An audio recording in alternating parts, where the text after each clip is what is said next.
ஞாலம் இலக்கிய இயக்கம் தொடங்குவதற்கு முன்பு இந்த பகுதியில் தமிழ் கலை இலக்கிய பேரவை என்ற இலக்கிய அமைப்பு வெற்றிகரமாக இயங்கிக் கொண்டிருந்தது. அந்த அமைப்பு காலத்தில் தலைவர், செயலாளர் முதலான பொறுப்புகளை தாங்கி வெற்றிகரமாக வீர நடை போட்டவர் கவிவேந்தர் செந்தமிழ் சித்தன். இப்போது அவர் கால்நடை அல்ல, அவரது கால்நடை கொஞ்சம் தடுமாறி இருக்கிறது. என்றாலும் எவ்வளவு முடியுமோ அவ்வளவு கால்நடையாக இல்லாமல் வீறு நடை போட ஞாலம் இலக்கிய இயக்கத்தின் செயலாளராக இயங்கிக் கொண்டிருக்கிறார். ஞாலம் இலக்கிய இயக்கம் முதலில் வழங்கிய விருது அவருக்கான விருதுதான். அதுதான் கவிவேந்தர் என்ற விருது. ஆண்டுதோறும் 1 அல்லது 2 என்ற அளவில் தான் விருது கொடுக்க வேண்டும் என்று எண்ணி செயல்படக்கூடிய அமைப்பு ஞாலம் இலக்கிய இயக்கம். குறித்த நேரத்தில் தொடங்க வேண்டும் என்பது குறிக்கோள்களில் ஒன்று. ஆனால் இந்த மாதமும் அடுத்த மாதமும் கடந்த மாதமும் இந்த பணிகளால் பாதிப்படைந்திருக்கிறது. இவற்றிற்கு அப்பாற்பட்டு நம்முடைய அமைப்பு 5 மணி என்றால் 5 மணிக்கு தொடங்கிவிடும். 7:30 8 மணிக்குள் நிறைவு செய்யப்பட்டுவிடும். அப்படி என்றால்தான் நெடுந்தொலைவில் இருந்து திருவள்ளூருக்கு அந்த பக்கத்தில் இருந்து வரக்கூடிய தண்ணீர் குளம் தாசனை போன்றவர்களும் வர முடியும். தாம்பரத்திற்கு அந்த பக்கத்தில் இருந்து வரக்கூடிய கவிஞரை போன்றவர்களும் வர முடியும் என்று இயங்கிக் கொண்டிருக்கிறோம். இங்கே இன்றைக்கு நடைபெறக்கூடிய படைப்பரங்கத்தை ஒருங்கிணைத்து நடத்தக்கூடிய ஞாலம் இலக்கிய இயக்கத்தின் செயலாளர் கவிவேந்தர் செந்தமிழ் சித்தன் அவர்கள். அவர் மிகப்பெரிய மரபு கவிஞர், புது கவிஞர், புத்தொளி கவிஞர், புத்தியக்க கவிஞர். அது மட்டுமல்லாது அவ்வப்போது கதைகள் படைக்கக்கூடியவர். தமிழ்நாடு அரசின் அகவை முதிர்ந்த தமிழறிஞருக்கான பரிசை ஒவ்வொரு மாதமும் பெற்றுக் கொண்டிருக்கிறார். ஆமா, அகவை முதிர்ந்தவர் என்பதை ஒப்புக்கொண்டார். அப்படிப்பட்ட பல்வேறு தொகுதிகளை பெற்ற செந்தமிழ் சித்தன் அவர்களை குறித்த நேரத்திற்குள் இந்த படைப்பரங்கத்தை நிகழ்த்தி தந்து உதவுமாறு அன்புடன் வேண்டுகிறேன். ஒருவர் கதை அல்லது கவிதை 2இல் ஒன்றை மட்டும் வாசித்தால் நேரத்தை மிச்சப்படுத்தி நாம் திறனாய்வு செய்ய முடியும். ஒருவருக்கு ஒரு பணி. எனவே கவிவேந்தர் செந்தமிழ் சித்தன் இன்றைக்கு கவிதையும் வழங்க மாட்டார், கதையும் படைக்க மாட்டார். ஏனென்றால் அவர்தான் ஒருங்கிணைப்பாளர், திறனாய்வாளர் என்ற வகையில் அவருக்கு கவிதை படைக்கும் வாய்ப்பும், கட்டுரை படைக்கும் வாய்ப்பும், கதை படைக்கும் வாய்ப்பும் இல்லை என்பதை அவரே உங்கள் முன் தெரிவிப்பார் என்று கூறி அவரை அழைக்கிறேன்.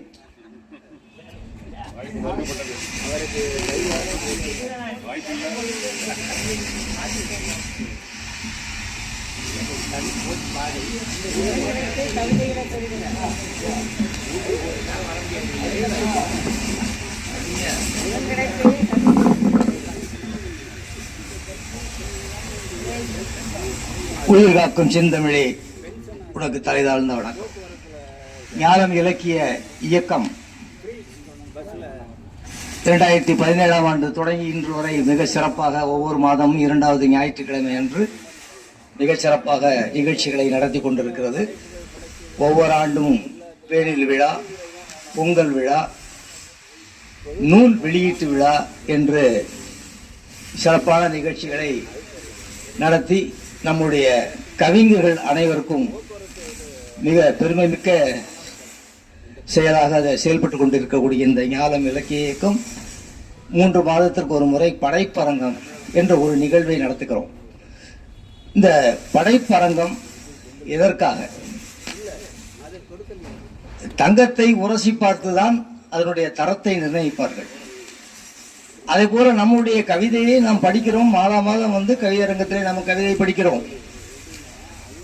ஆனால் எந்த ஒரு கவிதையுமே அடுத்தவர்கள் அதை குறிப்பிட்டு சொல்லும் போதுதான், ஓ நம்மளே இப்படிதான் இவ்வளவு அழகா எழுதியிருக்கிறோமா நமக்கே தோணும். ஏன்னு சொன்னா பல திரைப்பட பாடல்களை நாம் கேட்டிருக்கிறோம்.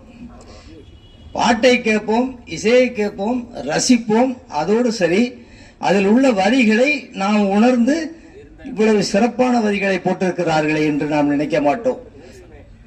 பதவி வரும்போது பணிவு வர வேண்டும், துணிவும் வர வேண்டும் தோழா என்று வாலி எழுதிய பாடல். பாதை தவறாமல் பண்பு உறையாமல் பழகி வர வேண்டும் தோழா, இதை கேட்போம். ஆனா இந்த இதுக்குள்ள என்ன விளக்கங்கள்? மனிதன் எப்படி வாழ வேண்டும்? ஒரு பதவி மக்கள் கொடுக்கிறார்கள், அந்த பதவியை மக்களுக்கு பணிவாக நடத்த வேண்டும் என்ற எண்ணம் அந்த தலைவர்களுக்கு இருக்க வேண்டும் என்ற ஒரு பாடலை அப்பொழுதே பாடியிருக்கிறார்கள். இப்படி பார்த்தீங்கன்னு சொன்னா ஒரு கவிதையிலே 24 வரிகள் நாம் எழுதுகிறோம் என்று சொன்னால் 24 வரிகளும் சிறப்பாக இருக்காது. அது 4ஆவே இருந்தாலும் அப்படித்தான். ஒரு 4 வரி, ஒரு 6 வரி சிறப்பாக இருக்கும். அதை கொஞ்சம் உள்ளவே பார்த்தோம் என்று சொன்னால், நம்முடைய கவிஞர் லிங்கராஜா மாதிரி கவிஞர்களுடைய கவிதை உள்ளவே பார்த்தோம் என்று சொன்னால் ஏதாவது ஒரு இலக்கியம் அங்கே ஒளிந்து கொண்டிருக்கும். ஏன் என்று சொன்னால், இந்த இலக்கியங்களை நாம் படிக்கும்போது நம்முடைய மூளைகளை பதிவாகி விடுகிறது. அதை நாம் கவிதையை எழுதும்போது அங்கே வந்திருக்கிறது, வந்து வார்த்தைகள் விழுகிறது. ஒரு கவிதை என்பது ஒரு பொருள், கருத்து இருக்க வேண்டும். பொருள் இருக்க வேண்டும், கருத்து இருக்க வேண்டும், சொல் இருக்க வேண்டும், அதுக்கு ஒரு அழகு இருக்க வேண்டும், அதுக்கு ஒரு ஓமை இருக்க வேண்டும். இத்தனையும் இருந்தால் அந்த கவிதை சிறப்பாக இருக்கும். அதே சமயத்தில் பொருளும் இருக்க வேண்டும். பொருள் மாறக்கூடாது, ஐயம் வரக்கூடாது கேட்கிறவர்களுக்கு. இப்படி இருப்பதுதான் கவிதை. இதை நாம் வருடந்தோறும் நம்ம ஞானத்திலே ஒவ்வொரு 2வது ஞாயிற்றுக்கிழமை நாம் படிக்கிறோம். ஆனால் எல்லோருடைய கவிதையையும் ஊர பக்கத்தில் இருந்து நான் வந்து, எல்லோரும் பக்கத்தில் இருக்கிறீர்கள், போய்விடுவீர்கள். ஆனால் 11 மணி 11:30 மணி ஆகும் நான் வீட்டுக்கு போவது, நானே என் மனைவி. ஏன்? நான் கவிதை வாசிக்கிறேன், எல்லோரும் கேட்க வேண்டும் என்று நான் நினைக்கிறேன் அல்லவா? மற்றவர்கள் வாசிக்கக்கூடிய கவிதையும் கேட்க வேண்டும். என்னுடைய கவிதை வாசி முடிஞ்ச உடனே மணி 7:30 நான் உலகத்துக்கு போறேன், நான் ஓடி போக முடியாது. போவது பண்பு அல்ல, அது நாகரிகம் அல்ல. நாம் பேசுவதை அடுத்தவர் கேட்க வேண்டும் என்று நினைக்கும் பொழுது அடுத்தவர் பேசுவதை நாம் கேட்க வேண்டும். இந்த கவிதையில பாத்தீங்கன்னா ஒரு கவிதை இருக்கு, மிக அருமையான கவிதை. ஒரு கவிதையை வந்து நாம எழுதுறோம், அதில் உள்ள அந்த நல்ல இடங்கள், நல்ல சொற்கள், நல்ல ஓமைகள், இதை இந்த படைப்பரங்கத்தில் மட்டும்தான் எல்லோரும் திறனாய்வு செய்ய முடியும். அதற்குத்தான் இந்த படைப்பரங்கம். ஒரு கவிதை சொல்லுகிறேன். காதல் என்பது மாய வலை, அது விரித்தவனையே வீழ்த்திவிடும். இது ஒரு கவிதை. காதல் என்பது மாய வலை, அது விரித்தவனையே வீழ்த்திவிடும் என்று ஒரு கவிதை இருக்கிறது. இந்த கவிதையிலே எங்கே அந்த கவிஞர் நிற்கிறார் என்று சொன்னால், காதல் என்பது ஒரு வலை அப்படின்னு சொன்னா கொசு வலை இருக்கு, மீன் வலை இருக்கு, எத்தனையோ வலை இருக்கு. ஆனா அவர் என்ன சொல்றார்? மாய வலை என்று சொல்லும் போதுதான் அந்த கவிதை சிறப்பாக இருக்குது. கவிஞர் அங்கேதான் இருக்கிறார். அந்த கவிஞர் யாரும் இல்லை, நம்முடைய முகிலை ராசபாண்டியன் அவர்கள். இது எப்பவுமே படிச்ச கவிதை என்னுடைய மனதில் அப்படியே நிக்குது. காரணம் என்னன்னா, காதல் என்பது ஒரு மாய வலை, அது விழித்தவனையே வீழ்த்திவிடும் அப்படின்னு சொல்லும் போது அந்த கவித்துவம், அந்த பொருள் இதெல்லாம் வருது. இதை போன்ற கவிதைகள் நம்முடைய அரங்கத்திலே மாதம் ஏற்றிக்கொண்டு இருக்கிறார்கள் நம்முடைய கவிஞர் பெருமக்கள். இந்த மாதமும் அதே போல் ஒரு பேப்பர் எடுத்து வைத்துக் கொள்ளுங்கள், ஒரு தாளை எடுத்து வைத்துக் கொண்டு ஒவ்வொருவரும் வாசிக்கக்கூடிய கவிதையில் உங்களுக்கு என்ன பிடித்திருக்கிறது என்பதை குறித்து வைத்துக் கொள்ளுங்கள். அதே போல கதை, சிறுகதையில் எந்த கதாபாத்திரங்கள் பிடித்திருக்கிறது, அந்த கதையினுடைய ஓட்டம் எப்படி இருக்கிறது என்பதை யாரும் விமர்சிக்கலாம், திறனாய்வு செய்யலாம். இதுல ஏற்றத்தாழ்வு கிடையாது. அவர் சொன்னது கதை சரியில்லை, நான் சொன்ன கதை அப்படியெல்லாம் கிடையாது. எல்லோரும் சமம் என்ற ஒரு குறிக்கோளோடு தான் இந்த படைப்பரங்கம் நடத்தப்படுகிறது. இந்த படைப்பரங்கத்திலே இன்றைய தினம் முதலாக கவிதை படிக்க வருபவர் அருமை நண்பர் திருக்குறள் பத்மநாபன் அவர்கள். ராகத்தோடு பாடக்கூடிய அருமையான இசை கவிஞர். வாருங்கள் ஐயா.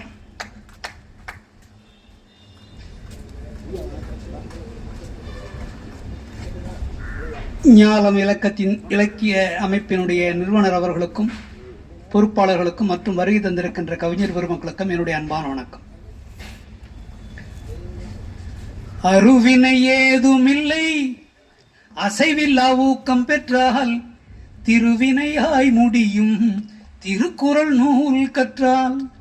அருவினை ஏதுமில்லை அசைவில்லா ஊக்கம் பெற்றால் திருவினையாய் முடியும் திருக்குறள் நூல் கற்றால். அதிநுட்பம் ஏதும் இல்லை மதிநுட்பத்தோடு உழைத்தால். அதிநுட்பம் ஏதும் இல்லை மதிநுட்பத்தோடு உழைத்தால். கதியென வள்ளுவத்தை கருத்தெனில் நாம் பதித்தால். கதியென வள்ளுவத்தை கருத்தெனில் நாம் பதித்தால். அருவினை ஏதுமில்லை அசைவில்லா ஊக்கம் பெற்றால் திருவினையாய் முடியும் திருக்குறள் நூல் கற்றால்.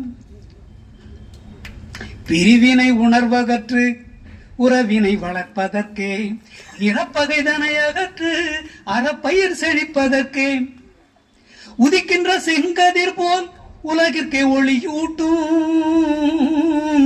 குறள். உதிக்கின்ற செங்கதிர் போல் உலகிற்கே ஒளியூட்டும் நதி நீரை போல் நடந்து நமக்கெல்லாம் பயன் கூட்டும். அருவினை ஏதுமில்லை அசைவில்லா ஊக்கம் பெற்றால் திருவினையாய் முடியும் திருக்குறள் நூல் கற்றால். உருவத்தில் அறிவும் இல்லை உயரத்தில் உயர்வும் இல்லை. பருவத்தில் பூப்பதெல்லாம் பயன் தரும் என்பதில்லை. செய்கின்ற தொழிலாளே சிறப்பெதும் வருவதில்லை. செய்கின்ற தொழிலாளே சிறப்புகள் வருவதில்லை. செய்வதை திருந்த செய்தால் சிறப்பிடம் தவறுவதில்லை. செய்வதை திருந்த செய்தால் சிறப்பிடம் யாருக்கும் உண்டு.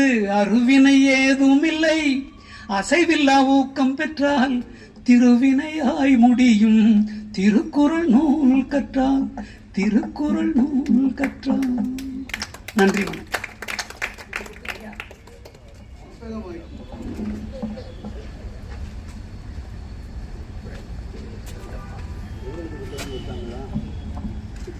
அடுத்த கவிஞரா ஐயா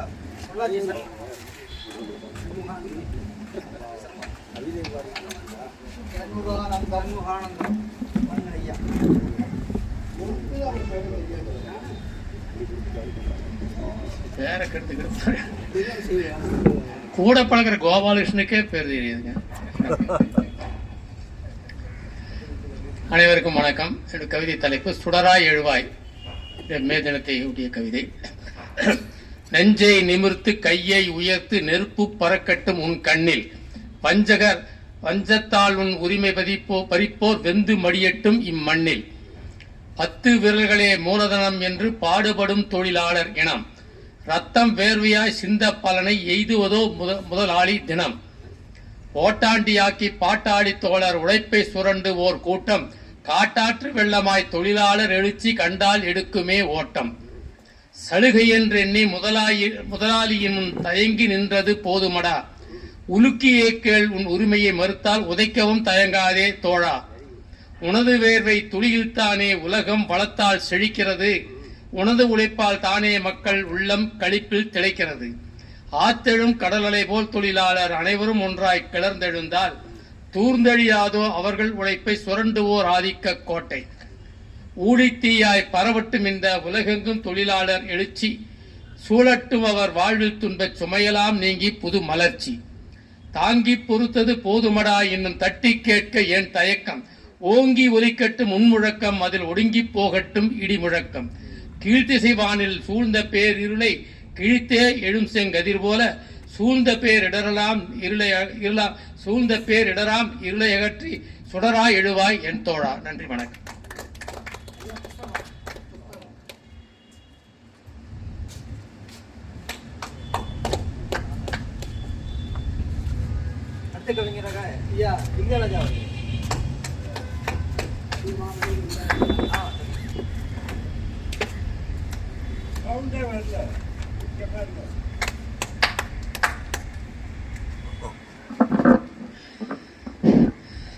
தலைமை உள்ளிட்ட அனைத்து கவிஞர் பெருமக்களுக்கும் மாலை வணக்கம்.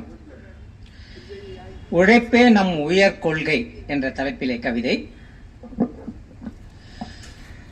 உழைத்ததற்கு பலனின்றி காலமெல்லாம் இளவயத்தை எதிர்நோக்கும் எளிய மக்கள் உழைப்பில்லா பயன் பெறவே எண்ணமிட்டால் இவ்வுலகம் செல்லுவதெல்லாமே முரணாய் வழித்தெரியா வாழ்வதனை நாடும் போதில் வருவதெல்லாம் எதிர்மறையாய் அமையுமன்றோ. மழை பொழிந்தும் மண் நனைந்தும் பயன்தான் என்ன, மண் வளத்தை பெறுவதற்கு உழைப்போம் நாமே.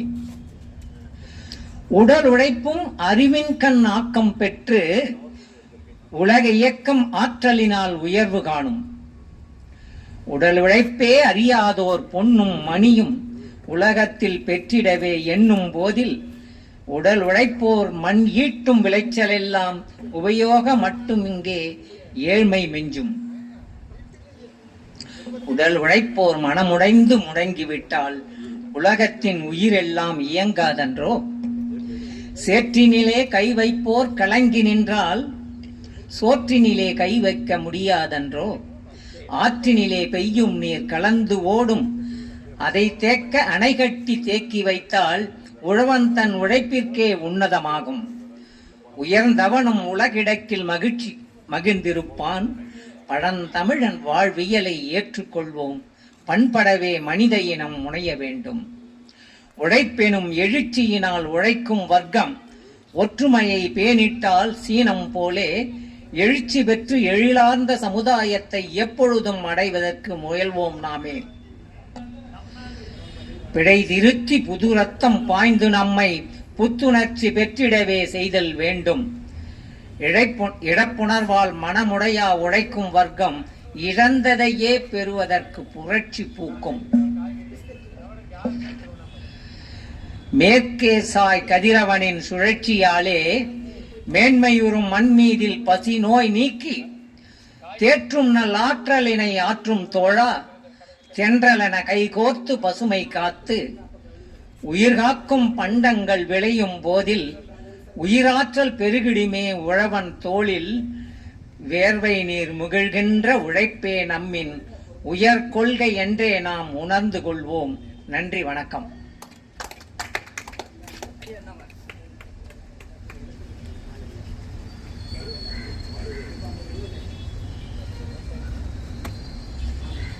கவிஞராக ஐயா ஓவிய கவிஞர் சிலையா அவர்கள்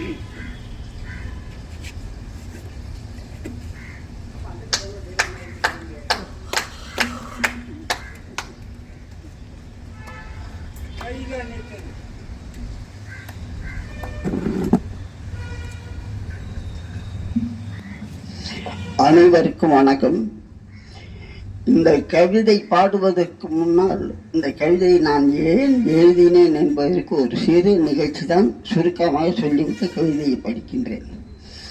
23/11/2025 நான் வீட்டில் இருக்கேன். என் வீட்டில் யாருமே இல்லை, எல்லாரும் பாம்பே போயிட்டாங்க. அப்போ 5 பிராமணர்கள் நாமம் தரித்து விபூதி தரித்து 2 வந்தார்கள். மொத்தம் 5 பேர் வந்தாங்க. வந்த உடனே சமஸ்கிருதத்தில் அவங்க ரொம்ப அற்புதமாக பாடிக்கிட்டு வந்தாங்க. மொழி தெரியாட்டியும் அந்த ஒளி ரொம்ப இனிமையாக இருந்தது. அவர்களை வரவேற்று உள்ளே உட்கார வச்சு அவங்க ஏதோ ஒரு தர்மத்துக்காக வந்துங்க, தானம் கேட்பதற்காக வந்திருந்தாங்க. ஐயா, நீங்கள் என்ன கேட்குறீங்களோ அதை நான் தர்றேன், ரொம்ப அற்புதமாக பாடினீங்க, ஆனால் அது சமஸ்கிருதத்தில் இருந்தது எனக்கு ஒன்றும் புரியலை, தமிழில் இருந்தால் நல்லா இருக்குங்க. இல்லை, தமிழில் இருந்தால் நாங்கள் பாடுவோம், ஆனால் அது தமிழில் யாரும் எழுத மாட்டேங்கிறாங்க அப்படின்னு சொன்னாங்க. நீ இப்போ என்னைய எங்கே போகிறீங்கன்னா நங்கநல்லூர் கோயிலுக்கு போகிறோம், ஆஞ்சநேயர் கோயிலுக்கு போயிட்டு எது வழியாக போவீங்க, உங்கள் வீட்டை வழியாக தான் போவோம், அப்போ நீங்கள் வாங்க அப்படின்ட்டு அவங்களுடைய அந்த தத்தகாரத்தை மட்டும் நான் வாங்கிட்டேன். அவங்க அந்த சமஸ்கிருதத்தில் பாடின தத்தகாரத்தை மட்டும் நான் வாங்கிட்டேன். வாங்கிட்டு அதற்கு தக்கபடி சரஸ்வதியை பற்றி நான் எழுதினேன். அதைத்தான் இப்போ பாட போகிறேன். அதை பாடி முடித்த உடனே அவங்க அப்படியே எழுதி வாங்கி மறுபடி அதை 2 தடவை படிச்சுட்டு அதே ராகத்தோடு அவங்க பாடினதை நான் உள்வாங்கிக்கிட்டேன். மிக அற்புதமாக இருந்தது. முதலில் மகா கணபதி வாழ்த்து. ஆனை முகத்தவனே, பானை வயிற்றினே, பூனை கெதிரியின் மேல் பூத்தவனே, வாங்கனத்து கேனை கதிபதியே சீர்கூட்டும் நின்னடி ஏனையும் மேற்றே அருள். முதல் தத்தகாரம் தந்தன தானன தந்தன தந்தன தந்தன தானனாம்.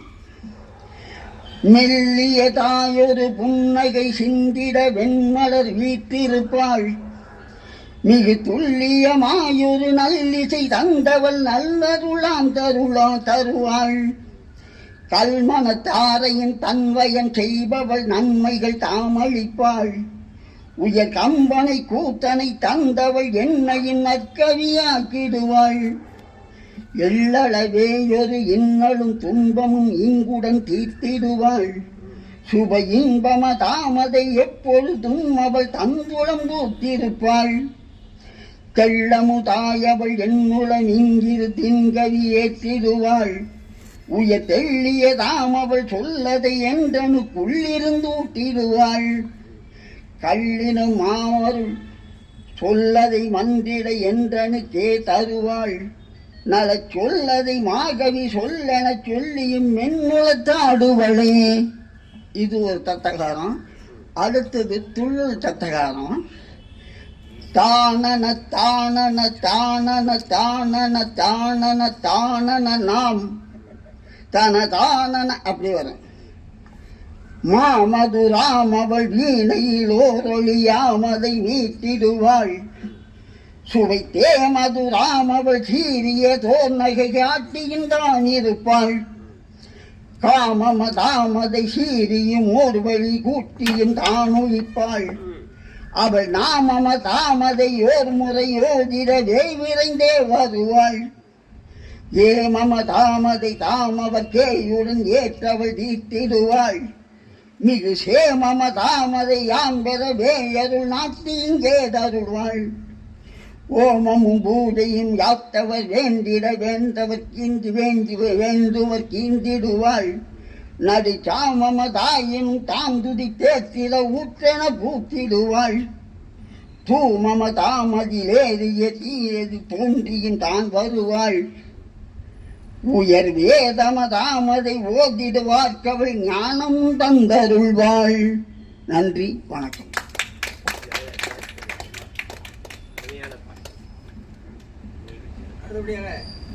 கருணாசன் அவர்களே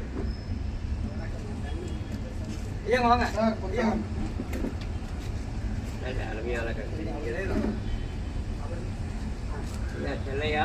ரொம்ப அருமையா இருந்தது.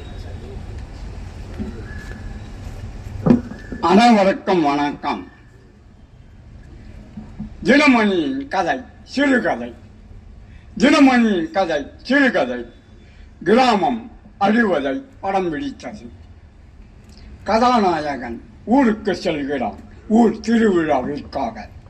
சிறு வயதில் சாப்பிட்ட இட்லியும் உரலில் ஆற்றிய சக்கினியும் மரங்கள் அடர்ந்த சிறு கூற்று கட்டையின் கீழே, மரங்கள் அடர்ந்த சிறு கீற்று கொட்டகையின் கீழே தோப்புக்கள் கிராமத்திற்கு உரிய வெள்ளந்தி மக்கள். தோப்புகள் கிராமத்துக்கு உரிய வெள்ளந்தி மக்கள். நடிப்பற்ற பாசம், நடிப்பற்ற பாசம். படித்தான், பட்டணத்திற்கு வந்தான். வேலை, மனைவி, குடும்பம், நகர வாழ்க்கை. வேலை, மனைவி, குடும்பம், நகர வாழ்க்கை. அடிமனது கிராமத்தையே நினைத்தது. அடிமனது கிராமத்தையே நினைத்தது. நீ தந்த அந்த ஆலமரம் நிழல் தந்த அந்த ஆலமரம் நிழல் மனிதர்களால் வெட்டப்பட்டு விட்டது. நிழல் தந்த அந்த ஆலமரம் நிழல் மனிதர்களால் வெட்டப்பட்டு விட்டது. விழாவிற்கு சென்றவன் திகைத்தான். விழாவிற்கு சென்றவன் திகைத்தான். ஆலமரம் இல்லை, வெட்டப்பட்டு விட்டது. கிராம பஞ்சாயத்து பேரூராட்சியாக மாறியது. கிராம பஞ்சாயத்து பேரூராட்சியாக மாறியது. மரங்கள் சூழ்ந்த அந்த கீற்று கொட்டகை இட்லி கடை இல்லை இல்லை, கட்டிடை இட்லி கடையாக இல்லை இல்லை, பரோட்டா கடையாக, கொத்து கொத்து பரோட்டா கடையாக, கொத்து பரோட்டா கடையாக, மரங்கள் சூழ்ந்த அந்த கீற்று கொட்டகை இட்லி கடை கட்டிடை இட்லி கடையாக இல்லை இல்லை, பரோட்டா கடையாக, கொத்து பரோட்டா கடையாக மகனால் மாறிவிட்டது. கதாநாயகனுக்கு ஏதோ இழந்ததை போல ஆகிவிட்டது. கதாநாயகனுக்கு ஏதோ இழந்ததை போல ஆகிவிட்டது. கிராமங்களின் வெள்ளந்தி மனிதர்கள் எங்கே? கிராமங்களின் வெள்ளந்தி மனிதர்கள் எங்கே? கிராமங்களின் தூய காற்று எங்கே? கிராமங்களின் தூய காற்று எங்கே? ஏரிகள் எங்கே? குளங்கள் எங்கே? எங்கே எங்கே ஏரிகள் குளங்கள்? தமிழ்நாடு வேகமாக நகர்மயத்தை நோக்கி, தமிழ்நாடு வேகமாக நகர்மயத்தை நோக்கி. இந்தியாவில் 70% இந்தியாவில் 70% நகர்மயம் ஜாதியை ஒழித்ததா? கல்வி அம்பேத்கர் நகர்மயம் ஜாதியை ஒழித்ததா? ஆங்கில கல்வி மத வெறியை மாற்றதா? நகர்மயம் ஜாதியை ஒழித்ததா? ஆங்கில கல்வி மத வெறியை மாற்றதா? ஆடைகளில் மாற்றம் வரலாம், ஆடைகளில் மாற்றம் வரவேற்கும். உயர்தர அடிமை கூலிகளை உருவாக்குகிறது. உயர்தர அடிமை கூலிகளை உருவாக்குகிறது. தமிழ் கல்வியை தீண்டத்தகாததாக ஆக்குகிறது. தமிழ் வழி கல்வியை தீண்டத்தகாததாக ஆக்குகிறது. அதனால் தானே தமிழங்கள் ஜெயிக்கின்றன. தமிழை தீண்டத்தகாத கல்வியை ஆக்குகிறது. உயர்தர அடிமை கூலிகளை உருவாக்குகிறது. அதனால் தானே தமிழங்கள் ஜெயிக்கின்றன. மாற்றங்கள் மண்ணின் வழியாக மனதின் வழியாக வர வேண்டும். மாற்றங்கள் மண்ணின் வழியாக மனதின் வழியாக வர வேண்டும். மொழி தீண்டாமை தமிழ்நாட்டில் அதிகமானது ஏன்? மொழி தீண்டாமை தமிழ்நாட்டில் அதிகமானது ஏன்? மொழி வெறும் கல்வித்தானா? மொழி தீண்டாமை தமிழ்நாட்டில் அதிகமானது ஏன்? மொழி வெறும் கல்வித்தானா? கதையில் வரும் கல்லூரர்கள் மாறலாம், கதையில் வரும் உரல்கள் மாறலாம். அது கருவி. மொழி வெறும் கல்வித்தானா? கதையில் வரும் உரல் மாறலாம், அது கருவி. மொழி வெறும் கல்வித்தானா? தமிழிடத்தில் ஆங்கிலம் நாம் ஆங்கிலேயர்கள் போல் மாறிவிட்டோமா? நாம் ஆங்கிலேயர்கள் போல் மாறிவிட்டோமா? ஆர்த்தாவை விட்டோமா? மாறி ஆர்த்தாவை விட்டோமா? மேரியையும் வணங்குகிறான், மாறி ஆர்த்தாவையும் வணங்குகிறான். நாங்க பார்த்துருக்கிறோம். பச்சை நகர் அஷ்டலட்சுமி பக்கத்துல தச்சு 2 பேரும் கோயில் போவோம். குளத்துல போய்க்கு ஜல்சா. மேரியையும் வணங்குகிறான், மாறிய ஆத்தாவையும் வணங்குகிறான். மெக்காலே சொன்னது உண்மையாகிவிட்டது. மெக்காலே சொன்னது உண்மையாகிவிட்டது. 20ஆம் நூற்றாண்டில் இங்கிலாந்து, 20ஆம் நூற்றாண்டில் இங்கிலாந்து, 21ஆம் நூற்றாண்டில் அமெரிக்கா. 20ஆம் நூற்றாண்டு இங்கிலாந்து, 21ஆம் நூற்றாண்டு அமெரிக்காகவா? நமது மொழியை முன்னேற்றாமல் நமது முன்னேற்றம் இல்லை. நமது மொழியை முன்னேற்றாமல் நமது முன்னேற்றம் இல்லை. நாம் நகரமயங்கள் தேவைதான் யாருக்கு? நகரமயங்கள் தேவைதான் யாருக்கு? உழவுக்கும் தொழிலுக்கும் வந்தனை செய்வோம். உழவுக்கும் தொழிலுக்கும் வந்தனை செய்வோம். மீனில் உண்டு தலைக்கு போல் நின்றனை செய்வோம். நன்றி, வணக்கம்.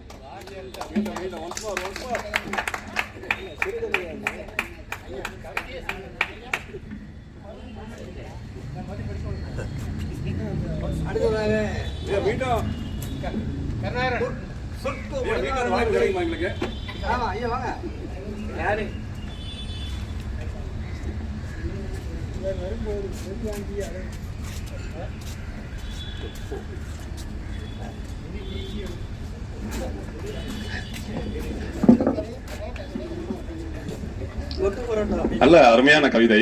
எனக்கு முன்னால் படிச்ச நல்ல எமோஷனல் கதைக்களம். அது மாத்தி மாத்தி கூப்பிடுறீங்களா? சரி, ஏற்கனவே படித்ததுதான். சென்ற வாரம் அதை வாசிக்கின்றேன். மேனாள் தலைப்பிலே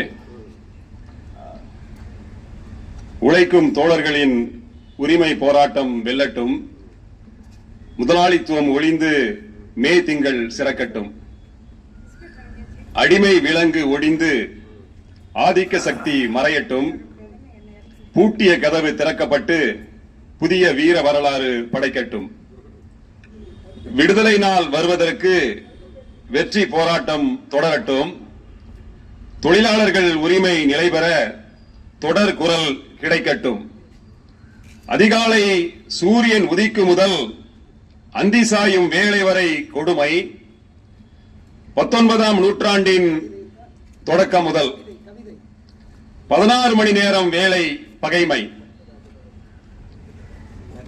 உழைப்பு சுரண்டல் மேலோங்கியதால் அமெரிக்காவில் எதிர்ப்பு வெடித்தது, அமைதி நிலவ எங்கும் உண்மையான சட்ட கருத்து நிலவியது, எரிமலை போன்ற போராட்டத்தில் ஏறிய 5 லட்சம் பேர் எட்டிய உச்சத்தை சரி செய்ய ஏவிய அரசின் கைகூலிதான் போர், காவல்துறையின் தாக்குதலால் காயத்தோடு சிந்திய ரத்தம், ஹே மார்க்கெட் சதுக்கத்தில் எருவான உழைப்பின் முழக்கம், 4 தொழிலாளர்கள் பலி என்பது நாடறிந்த உண்மை, நானிலம் போற்ற தவறிய 4 தலைகள் தூக்கில் தூங்கியது மெய்மை.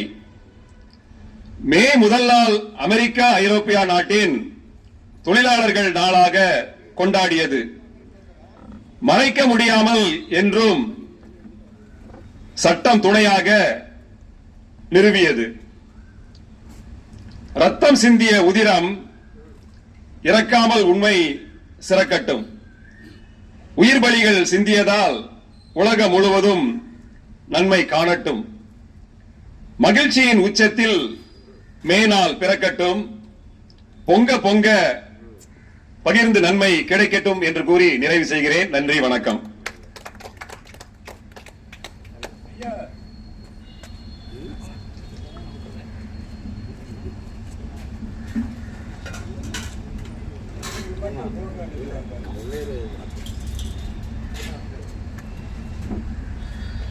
அடுத்த கவிஞராக சந்திரசேகரன் அவரை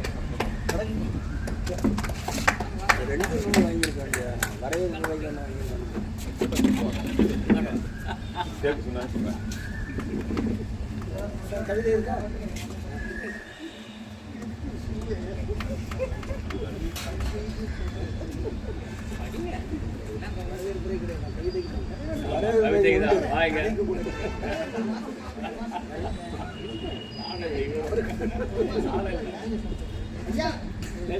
கவிதைதான்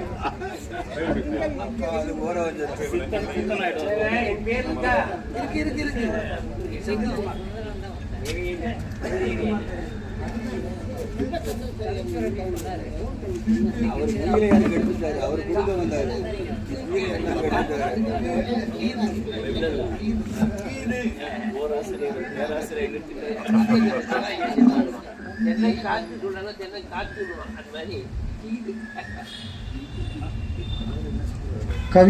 கவியரங்கத்தின் தலைமைக்கும் கவிஞர்களுக்கும் என்னுடைய வணக்கத்தை தெரிவித்துக் கொள்கிறேன். இம்முறை நான் எழுதிய துளிப்பாக்களை மட்டும் வாசிக்க வந்துள்ளேன். சற்று மெதுவாக கேட்கலாம். சிறகில்லை நாடுதோறும் பயணம், நூல் பறவை. கவிஞர்களின் மனச்சிறகு கற்பனை. ஊதி ஊதி சுட்டுக் கொண்டான், முடிவு மயானம். நூலில் வாழ்கிறது படைத்தவன் உயிர், எழுத்து. அரசியல் சுவரில் அழிக்க முடியா கரைகள், ஊழல். மண் சொப்பு விளையாட்டு, மழலைகள் மனத்தில் கூட்டாஞ்சோறு. மண் சொப்பு விளையாட்டு, மழலைகள் மனத்தில் கூட்டாஞ்சோறு. வறுமை தின்றது, வெறுமையானது மதுவால் குடும்பம். வறுமை தின்றது, வெறுமையானது மதுவால் குடும்பம். கட்டுடல் காட்டியவரை பட்டுடல் என்றான் துட்டுக்கு எழுதியவன். பட்டுடல் காட்டியவரை கட்டுடல் காட்டியவளை பட்டுடல் என்றான் துட்டுக்கு எழுதியவன். அழிவில்லை, மனிதன் அழுது அழுது அழுது கொண்டிருந்தது நதிகள். அழிவில்லை, அழுது கொண்டிருந்தது நதிகள். முதுகை வளைத்தவன் மூளையில் முதுகில் குத்தியவன் முதலாளி. முதுகை வளைத்தவன் மூளையில் முதுகில் குத்தியவன் முதலாளி. பாவேந்தன் பாட்டாய் பாரதியின் முகத்தில் அரிமா மீசை. பாவேந்தன் பாட்டாய் பாரதியின் முகத்தில் அரிமா மீசை. ஒப்பனை போர்வையில் போலி வேடதாரிகள் மனிதர்கள். அலைபேசியில் அலைந்து கொண்டிருக்கிறது மனித வாழ்க்கை.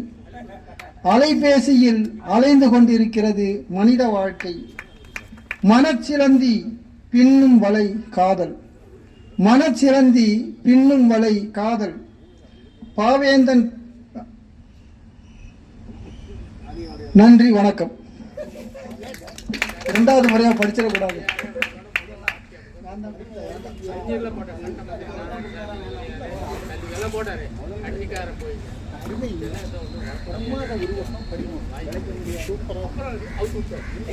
அடுத்த கவிஞராக தண்ணீர் குளம் தாசன். தண்ணீர் குளம் தாசன்.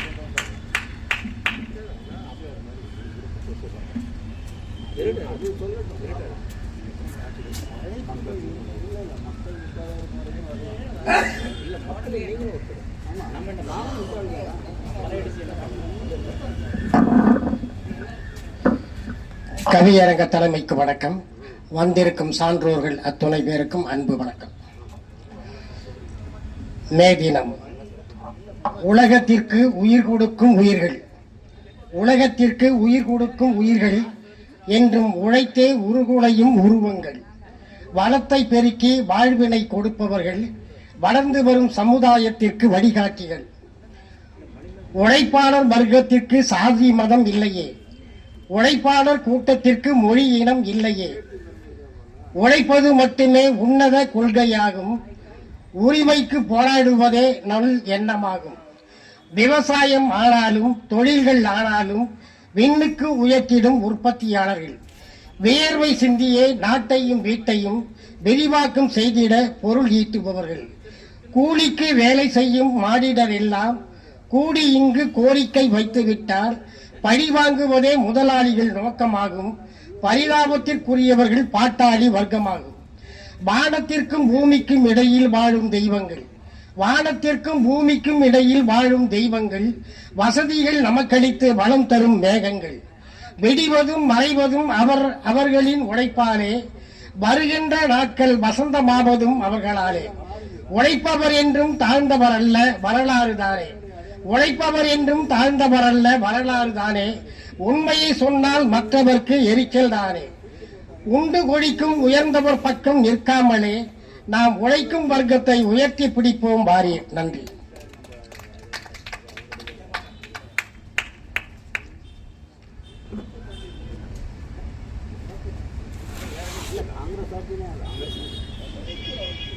அடுத்த கவிஞராக ஐயா தமிழ் தேவேந்திரன் அவர்கள்.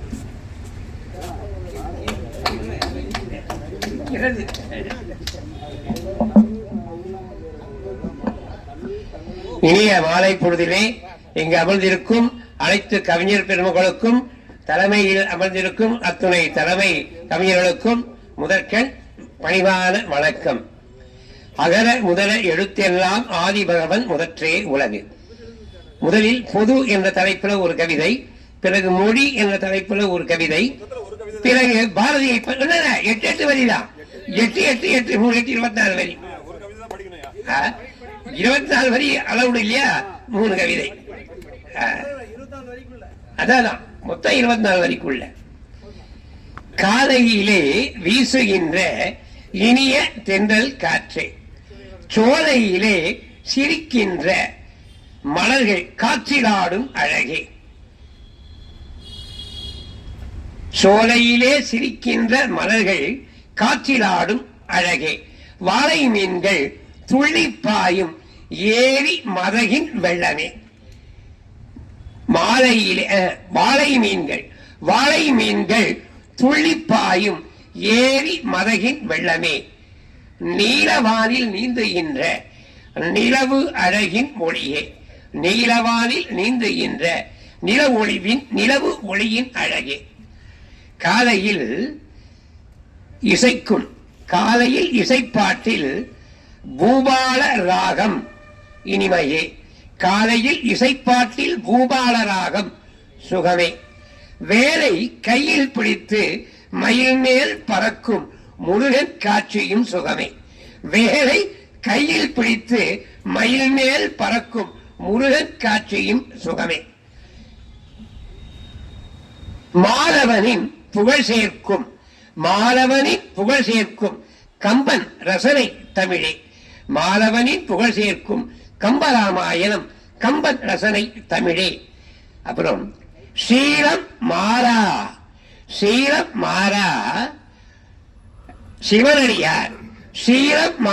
சிவனடியார் இறைவனை போற்றி புகழும் தமிழே. சீலம் மாறா சிவனடியார் இறைவனை போற்றி புகழும் தமிழே. இது 8 வரி. அடுத்தது மொழி. சிந்தனைகளை சுமக்கும் வாகனமாம் மொழி.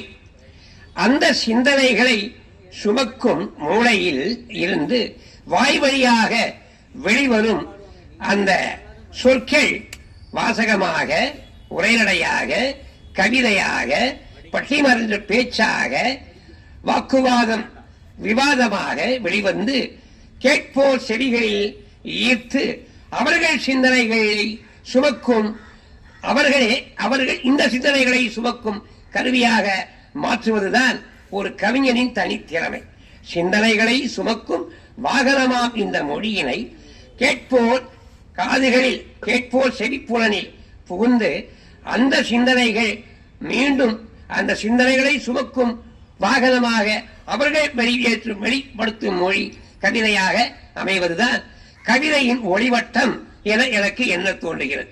கவிதையில் ஒளிவட்டம் என்னவெனில், ஒருவர் படிக்கும் கவிதையை அவர்கள் மற்றவர் செவிப்புலனில் ஈர்த்து அதன் வாயிலாக அவர்கள் சுமக்கும் சிந்தனைகள் வெகுவாக வேறு ஒரு கவிதையாக வெளிவருகிறது. அடுத்தது மகாகவி பாரதியை பற்றி 3வது கவிதை. இழிவு கொண்ட மனிதன் என்பவன் இந்தியாவில் இல்லையே. இழிவு கொண்ட மனிதன் என்பவன் இந்தியாவில் இல்லையே. பாரதி காலத்தில் இழிவு கொண்ட மனிதன் என்பவன் இந்தியாவில் இல்லையே. அழிவு வந்தால் வாழ்ந்தால் 30 கோடி பேரும் வாழ்வோம், வீழ்ந்தால் 30 கோடி பேரும் வீழ்வோம் என்ற ஒளிவாக்குடன் சமத்துவ நீதியையும் வேற்றுமையில் ஒற்றுமை என்ற உயர்ந்த பாங்கையும் தேசத்தை காப்போம் என்ற உறுதியுடன் போராடிய தேச தலைவர்களையும் நினைத்து நன்றி கூறி விடைபெறுகிறேன். வணக்கம்.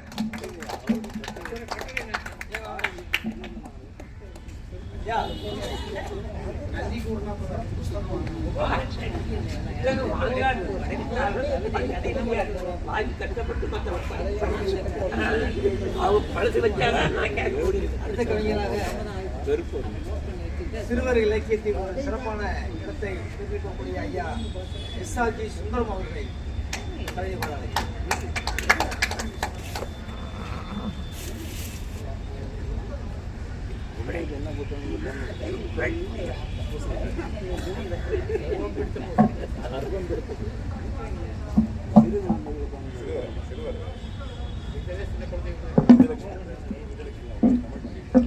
கவியரங்க தலைமை உட்பட இங்கே கூடியுள்ள கவிஞர் பெருமக்கள் அனைவருக்கும் எனது அன்பார்ந்த வணக்கங்கள்.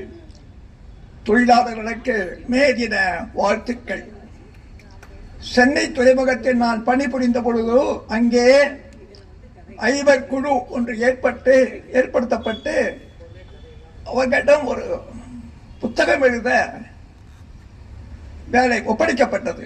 அது என்ன புத்தகம் என்றால் பாரதிதாசனை பற்றிய புத்தகம். பாரதிதாசன் நூற்றாண்டு பொழுது அந்த புத்தகத்திலே எனக்கு அளிக்கப்பட்ட பகுதி உழைப்பாளர். அப்பொழுது பாரதிதாசனுடைய உழைப்பாளர் தொழிலாளர்கள் முன்னேற்றம் அவர்களை பற்றிய கவிதைகளை படித்த பொழுது மிகவும் வியந்து போனேன். எத்தனை அழகான வரிகள், அற்புதமான வரிகள். அவைகளெல்லாம் வைத்து நான் பின்னால் பாரதிதாசனுடைய தொழிலாளர் இயக்கத்தை பற்றியும் அவருடைய சிந்தனையை பற்றியும் பல கவிதைகள் எழுதியுள்ளேன். அடுத்ததாக சமீபத்தில் வெண்பா பாடும் பண்பாடு என்ற 172 வெண்பாக்கள் அடங்கிய ஒரு கவிதை தொகுப்பை வெளியிட்ட பொழுது அதிலே பாட்டாளி மக்களுக்கென்றே ஒரு 6 கவிதைகள், 6 வெண்பாக்களை நான் எழுதியுள்ளேன். அந்த வெண்பா பாடும் பண்பாடு என்ற நூல் இதுதான். இந்த நூல் புதுச்சேரியில் இயங்கி வரும் பாவலர் பயிற்சி பட்டய மன்றம் 25/4/2023 அவர்கள் போட்டி வைத்தார்கள். அன்று மரபு நூல் போட்டியில் என் நூல் வெற்றி பெற்றது. மரபு மாமணி என்ற விருதினையும் அளித்தார்கள் இந்த நூலிற்காக. அதிலிருந்து பாட்டாளியை பற்றிய 5 வெண்பாக்களை மட்டும் படித்து அமர்கிறேன். வாழ்க வாழ்க பாட்டாளியே, இதுதான் தலைப்பு.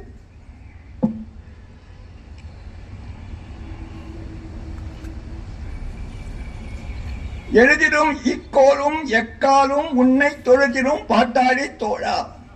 எழுதிடும் இக்கோலும் எக்காலும் உன்னை தொழுதிடும் பாட்டாளி தோழா. தொழுதிடுமே மேதினமும் உன் பணியை, தொழுதிடுமே மேதினமும் உன் பணியை. மேதினியில் நீ இன்றி ஏது இனிமை, மேதினியில் நீ இன்றி ஏது இனிமை. காட்டுமோ ஏடு ஒரு வெண்பா. 2வது வெண்பா.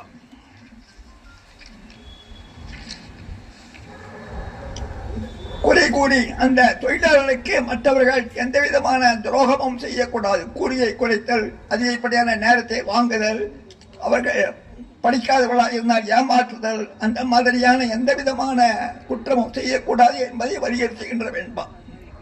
குறை கூடி தந்திரமும் கொள்முறையில் நேர்மை மறைத்தும் பிழையேல் மனிதா. நிறைவாய் தழைத்தோங்கும் பல்வளம் தாய் மண்ணில் சேர்க்கும் உழைப்பாளர் நம் குடும்பம் போல், உழைப்பாளர் நம் குடும்பம் போல். 3வது பாட்டாளி என்னுமினும் பார் ஒளி ஊட்டிடும் நாட்டு உயர்விற்கு ஆணி வேறையா. பாட்டாளி என்னுமினும் பார் ஒளி ஊட்டிடும் நாட்டு உயர்விற்கு ஆணிவேர் ஒப்பர். நாட்டு உயர்விற்கு ஆணிவேர் ஒப்பர். வாட்டமிலா வாழ்வில் எனில் நாடெல்லாம் வாடும் எனும் உண்மையால் வாட்டம் இவர் வாழ்வினில் எனில் நாடெல்லாம் வாழ்வெனும் உண்மையால் தாழ்விலா வாழ்வழைத்து தாங்கு. அவர்களுக்கு தாழ்விலா வாழ்வழைத்து தாங்கு. 4வது பாடல். விரும்பிடும் வாழ்விற்கு வேண்டுவன எல்லாம் உருவாக நாடெல்லாம் ஊராக விளைத்து பணியாற்றும் உள்ளமதை கொண்ட உழைப்பாளர் வாழ்வை உயர்த்தி விரும்பிடும் வாழ்விற்கு வேண்டுவதையெல்லாம் உருவாக நாளெல்லாம் ஊராக விளைந்து பணியாற்றும் உள்ளமதை கொண்ட உழைப்பாளர் வாழ்வை உயர்த்து. 5வது பாட்டு. வியர்க்க உழைத்து வியனுலகை ஆக்கி துயரில்லா வாழ்வுக்கு தோழன். வியர்க்க உழைத்து வியனுலகை ஆக்கி துயரில்லா வாழ்வு தரும் தோழன். மயங்கியே வீதிகளில் போதையால் வீழாத நன்னாளே மேதினி போற்றும் மேனாள். மயங்கியே வீதிகளில் போதையால் வீழாத நன்னாளே மேதினி போற்றும் மேனாள். அந்த நிலைக்கு தொழிலாளர் உயர்த்தர வேண்டும். சமீபத்தில் ஐயா விஜயராஜ பாண்டியன் அவரது கவிதை இலக்கிய பீடத்தில் படித்தேன். அருமையான கவிதை, போட்டியில் வென்ற கவிதை. வாழ்த்துக்கள்.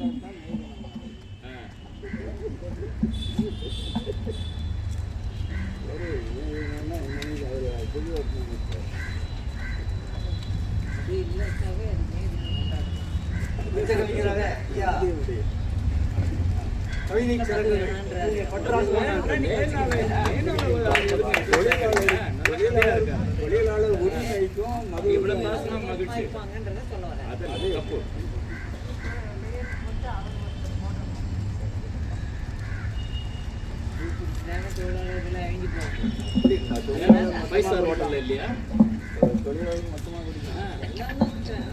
வந்திருக்கும் அனைவரையும் வாசல் பட்டுராச பாரதி நான் பணிந்து வணங்குகிறேன். மேதின கவிதை இல்லை, இருந்தாலும் ஐயாவை குறித்து ஒரு கவிதை எழுதியிருக்கிறேன். என்னுடைய புத்தகத்தில் அந்த கவிதை வந்திருக்கிறது. அதையே இந்த கவியரங்க கவிதையாக நான் பதிவு செய்கின்றேன். முகிலையார் வாழியவே. முயல்க முயல்க என்றே நம்மை முடுக்கி பார்க்கும் பேராசான். முயல்க முயல்க என்றே நம்மை முடுக்கி பார்க்கும் பேராசான், இயலிசை நாடகம் எல்லாம் அறிந்து எடுத்து இயம்பும் பேராசான். வயலாம் இலக்கிய மன்றங்கள் தோறும் விதையாய் கருத்தை வழங்கி வரும் அகிலம் அறிந்த முகிலை ராச பாண்டியன் வாழ்க வாழியவே. வெயிலை வாங்கி பிறருக்கு நிழலை வழங்குகின்ற மரம் போல, வெயிலை வாங்கி பிறருக்கு நிழலை வழங்குகின்ற மரம் போல, நன்னிலைக்கு நம்மை இட்டு சென்றிட நாளும் உழைக்கும் நல்லறிஞர். மலையின் உச்சியை மலையறியாது, மலையின் உச்சியை மலையறியாது மலைப்பாய் நிற்கும் தன்மை போல், சிகர உச்சியின் புகழில் பூத்த செம்மொழி அறிஞர் வாழியவே. கவியோ கருத்தோ கட்டுரை தொகுப்போ, கவியோ கருத்தோ கட்டுரை தொகுப்போ, பாங்குரு பட்டி மன்றங்களோ, மேவும் நிகழ்வுகள் எதுதான் எனினும் கூவியே சேர்ப்பார் கூட்டங்களை. காவியம் போன்ற கவின்மிகு நடைதனில் தூவியே வைப்பார் தெளித்தமிழில், நாவில் நற்றமிழ் பாகாய் வழங்கும் நல்லார் முகிலையார் வாழியவே. முல்லை மலரின் மனத்தை போல சொல்லை மகிழ்வுற சொல்லிடுவார், முல்லை மலரின் மனத்தை போல சொல்லை மகிழ்வுற சொல்லிடுவார். கல்லின் போதை மயக்குதல் போல கேட்போர் மயங்கிட தந்திடுவார். வல்லவர் இவரின் வார்த்தை செறிவில் வளமுற நம்மவர், வல்லவர் இவரின் வார்த்தை செறிவில் வளமுற நாமும் நம்மை எழுத தூண்டிவிடும். காலம் போற்றும் இலக்கிய இயக்கும் ஞாலத்து முகிலையார் வாழியவே. நன்றி, வணக்கம்.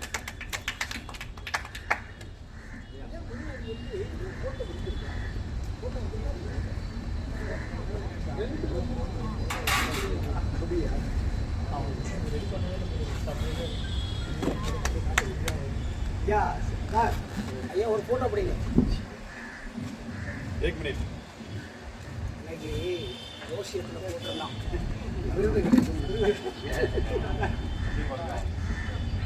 முகத்தை மறைக்கிறீங்க உங்க மாமா.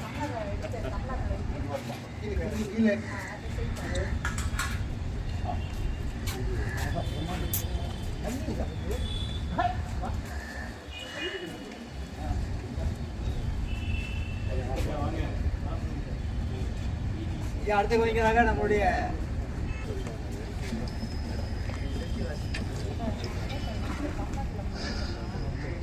கெழுதகவை சான்ற ஞான தலைவர் பேராசிரியர் பெருந்தகை உள்ளிட்ட கல்வியில் சிறந்த பெரியோர்கள் அனைவருக்கும் அன்பான மாலை வணக்கத்தை தெரிவித்துக் கொள்கிறேன்.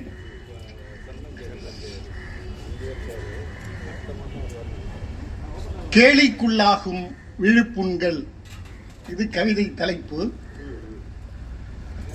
நானும் அவனும் சேர்ந்துதான் உழைத்தோம், உழைப்பின் பயனோ அவனுக்கு மட்டுமே போய் சேர்ந்தது.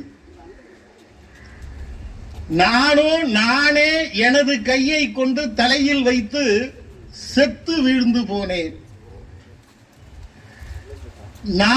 நானாய் பலவித வித்தைகள் கற்று வித்தகர் முன்னின்று கம்பீரம் காட்டினேன்.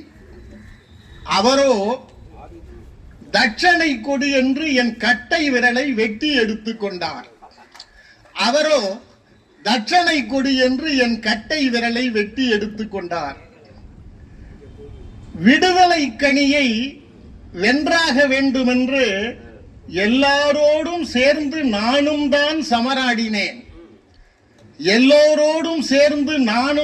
சமராடினேன். இறுதியில் சும்மா போராடுவதாய் நாடகம் போட்டவன் கையிலே அந்த கனி போய் விழுந்தது.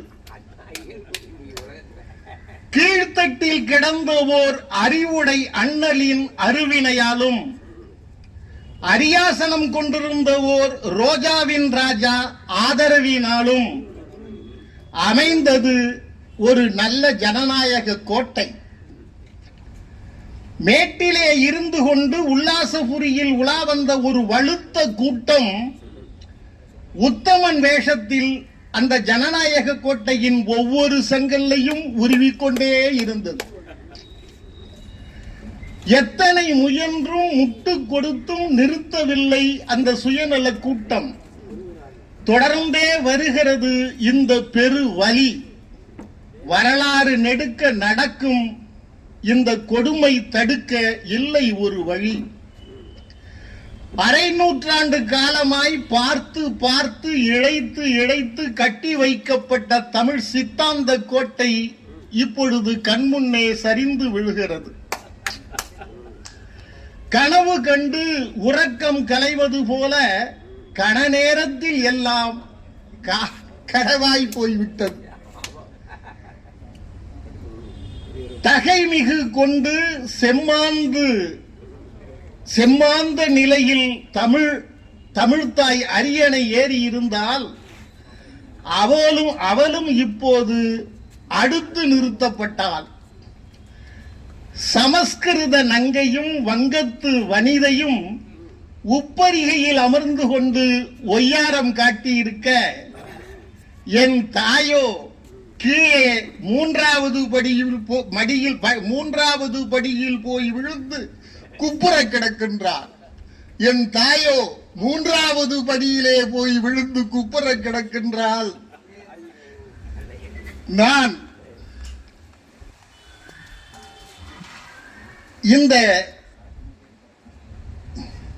இந்த வேதனையை நான் எப்படி கடந்திடுவேன்? இதை போக்க என்னத்தை செய்து விடுவேன்? எதுவுமே புரியவில்லை. நன்றி, வணக்கம்.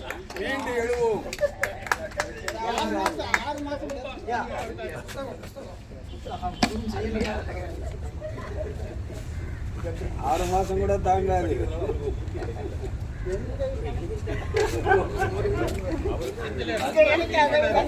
பதிமூணாம் தேதி கவிஞராக இசையோடு பாடக்கூடிய டாக்டர் ஒரு ஓட்டுல இருந்தா இது 8 பேரும்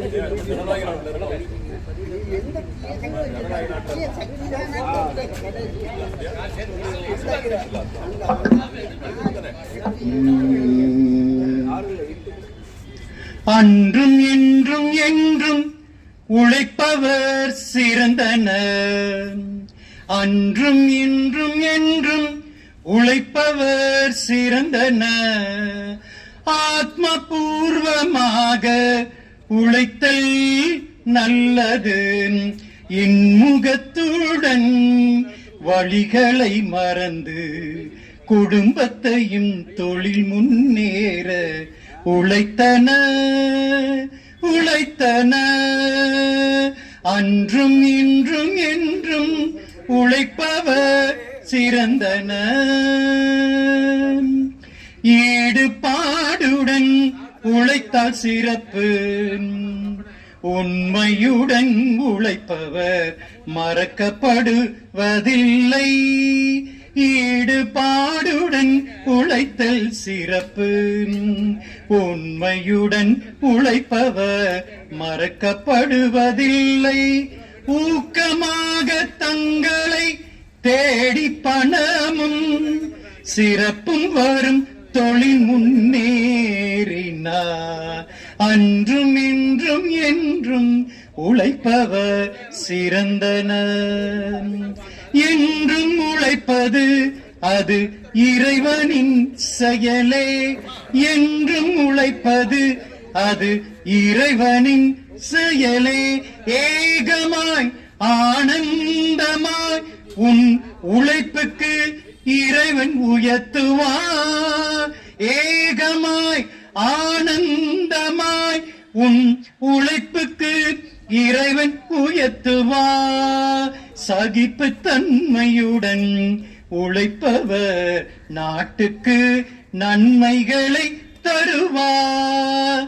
சகிப்புத்தன்மையுடன் உழைப்பவர் நாட்டுக்கு நல்லவைகளை தருவார். அன்றும் இன்றும் என்றும் உழைப்பவர் சிறந்தனர். சாந்தம் நீதானம் பொறுமை உழைப்பில் தேவை. சாந்தம் நீதானம் பொறுமை உழைப்பில் தேவை. நாடு வளர பொருளாதாரம் வளர. நாடு வளர பொருளாதாரம் வளர நம் உழைப்பாளர்களே காரணம். நம் உழைப்பாளர்களே காரணம். அன்றும் இன்றும் என்றும் உழைப்பவர் சிறந்தனர். அன்றும் இன்றும் என்றும் உழைப்பவர் சிறந்தனர்.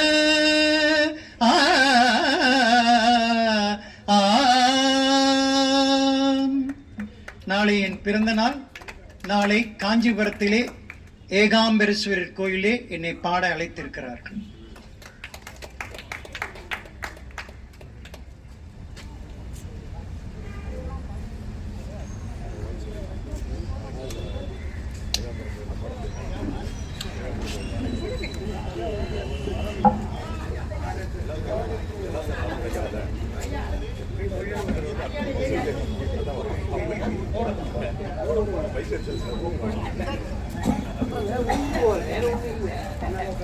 அனைவருக்கும் மீண்டும் என்னுடைய பணிவான வணக்கம். இந்த படைப்பரங்கத்திலே 13 கவிஞர் பெருமக்கள் தங்களுடைய கவிதையை படைத்திருக்கிறார்கள். வேறு யாராவது கவிதை? பாலமுருகன் கதையா? வேற யாராவது கவிதை படிக்க விரும்பினால் வந்து படிக்கலாம். சரி, வேறு யாரும் வரவில்லை. அடுத்து கதைக்களம் தொடங்க இருக்கிறது. இந்த படைப்பரங்கத்தின் கவிதை களத்தில் நிறைவாக என்னுடைய கவிதையை படைக்கிறேன். பேசாத கிளிகள். ஆகாய தாமரையில் அகப்பட்ட கிளிகள் சொல்லிக் கொடுத்ததை சொல்லிக் கொண்டிருக்கிறது. ஆகாய தாமரையில் அகப்பட்ட கிளிகள் சொல்லிக் கொடுத்ததை சொல்லிக் கொண்டிருக்கிறது. கனிகளுக்கு ஆசைப்பட்டு விழிகளை இழந்த கிளிகள். கனிகளுக்கு ஆசைப்பட்டு விழிகளை இழந்த கிளிகள் குயில் பாட்டை குறை சொல்கிறது. இந்த விசித்திர கிளிகள் தெருப்பாடகனை அரியணை ஏற்றிவிட்டு தெம்மாங்கு பாடுகிறது. இந்த விசித்திர கிளிகள் தெருப்பாடகனை அரியணை ஏற்றிவிட்டு தெம்மாங்கு பாடுகிறது. ஒளி விளக்கை அணைத்துவிட்டு அகல் விளக்கை சுமக்கும் அகலிகைகள். ஒளி விளக்கை அணைத்துவிட்டு அகல் விளக்கை சுமக்கும் அகலிகைகள். தன் சிலுவையை தன் முதுகில் சுமக்கும் தமிழர்கள். ஆணி அடிக்கும் வரை சிரித்துக் கொண்டிருப்பவன். உங்கள் சிறகுகள் ஒரு நாள் வெட்டப்படும், கூண்டுக்குள் கட்டப்படும். அன்று வாருங்கள், தமிழன் தலை காலியாகத்தான் இருக்கிறது. அன்று வாருங்கள், தமிழன் தலை காலியாகத்தான் இருக்கிறது. கூடு கட்டிக் கொள்ளலாம். பழங்களை தின்றுவிட்டு விதைகளை போடுங்கள். பழங்களை தின்றுவிட்டு விதைகளை போடுங்கள். தமிழன் உங்களுக்கு விடிய விடிய காவலுக்கு இருப்பான். நீங்கள் சோதிட கிளிகள். சீட்டு எடுத்து போட மட்டும்தான் உரிமை உண்டு. நீங்கள் சோதிட கிளிகள், சீட்டு எடுத்து போட மட்டும்தான் உங்களுக்கு உரிமை உண்டு. தமிழனுக்கு என்று தனியே ஒரு குணம் இருந்தது, தமிழனுக்கு என்று தனியே ஒரு குணம் இருந்தது, அதை இழந்து விட்டான். ஏனெனில் தன்மான தோலை கலத்தி விட்டு அவமான தோலை அணிந்து கொண்டிருக்கிறான். வாய்ப்புக்கு நன்றி. அடுத்தபடியாக கதைக்களம். இந்த கதைக்களத்தில் முதலாக சிறுகதை வாசிக்க அன்போடு எங்களுடைய ஞானம் இலக்கிய இயக்கத்தின் தலைவர், மிகச்சிறந்த நாவல், சிறுகதை போன்ற பல 100க்கும் மேற்பட்ட நூல்களை எழுதியிருக்கக்கூடிய ஐயா முகிலை ராசபாண்டியன் அவர்களை சிறுகதை வாசிக்குமாறு அன்போடு கேட்டுக்கொள்கிறேன்.